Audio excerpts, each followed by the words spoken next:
புரியுது உங்களுக்கு? அதாவது எப்படிலாம் செய்ய முடியுமோ, மருத்துவத்துறையில் இருக்கிறவர்கள் எப்படியெல்லாம் செய்ய முடியும் அப்படிலாம் செய்யுங்க.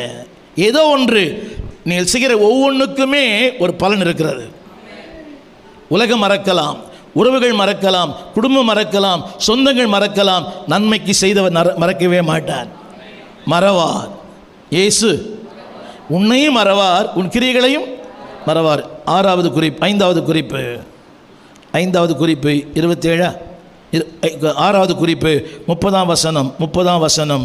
தேவ சித்தத்தினாலே நான் சந்தோஷத்துடனே உங்களிடத்தில் வந்து 30ஆம் வசனத்தினுடைய கடைசி வார்த்தை இளைப்பாறும்படியாக இல்ல 31 தர்ம சகாயம் அவர்களால் அங்கீகரிக்கப்படும்படிக்கு. 32 கடைசி வார்த்தை. சரிங்க, சொல்லுங்க. நான் 2 வார்த்தை படிக்கிறேன், சொல்லுங்க எல்லாரும். அவர் சொல்லுங்க, நீங்களும் சத்தமாக சொல்லுங்க. இப்படி சொல்லுங்க, நான் போராடுவது போல நீங்களும் வேண்டிக் கொள்ளுங்கள். 32 இருக்குதுங்களா? சொல்லுங்க, நான் போராடுவது போல. இப்படி சொல்லுங்க, நான் தேவனை நோக்கி ஜெபிப்பது போல அடுத்தவர்களுக்காக ஜெபிப்பேன். இப்படி சொல்லுங்க எல்லாரும். எனக்காக எப்படி ஜெபிக்கிறேனோ அதே மாதிரி மற்றவங்களுக்காக ஜெபம் பண்ணுவேன். உங்களுக்கு எப்படி ஜெபிக்கிறீங்க? ஆண்டவரே மூக்க சிந்தி மொத்தம் ஜெபம் பண்ணு. ஆண்டவரே ஆமென், ஆசீர்வதியும். எல்லாம் எழுந்திருப்போம். சொல்லுங்க, எனக்காக நான் போராடுவது போல, எனக்காக நான் ஜெபிப்பது போல அடுத்தவர்களுக்காக ஜெபம் பண்ணுவேன். எனக்காக போராடி ஜெபிப்பது போல.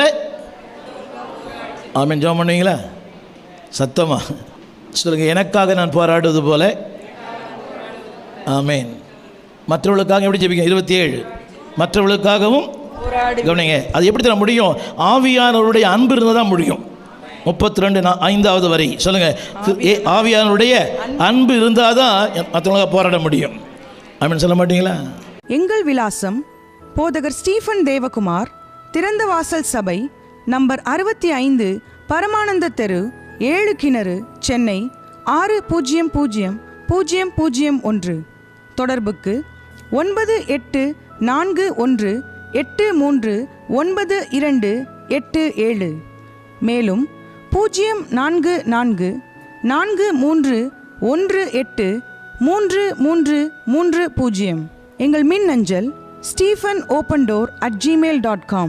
எங்கள் தேவ செய்திகளை யூடியூப் சேனலில் பார்த்து பயனடையுங்கள். தேவன் உங்களை ஆசீர்வதிப்பாராக.